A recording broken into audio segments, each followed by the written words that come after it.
The start of Psalm 137 in the Message version of the Bible reads like this. Alongside Babylon's rivers, we sat on the banks. We cried and cried, remembering the good old days in Zion. Alongside the quaking aspens, we stacked our unplayed harps. That's where our captors demanded songs, sarcastic and mocking. Sing us a happy Zion song. Oh, how could we ever sing God's song in this wasteland?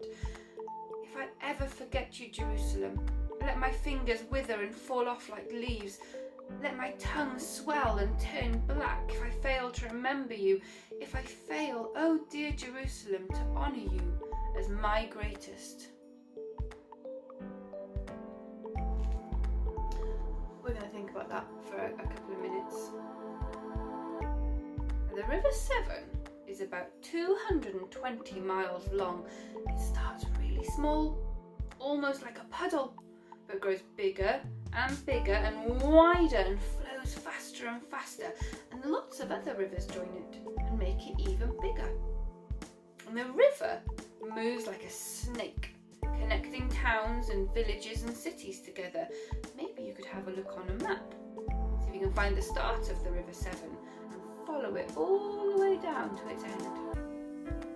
A long time ago, the people in Psalm 137 had been taken away from their home in Jerusalem and the country they lived in, and had been told they weren't allowed to worship God anymore. And they had been away for so long, they'd started to forget what it was like before they'd been taken away, and they'd even started to think that God had forgotten about them. But of course, he hadn't. Let me ask you a question. How do you know who you are? Spend a little time talking together about what makes you, you. Press pause on the video while you do it if you like. For the people by the rivers of Babylon, they needed to remember who they were, where they came from. They needed to feel connected to God again. That's how they knew who they were. And God's love is like the River Severn, connecting all the towns together.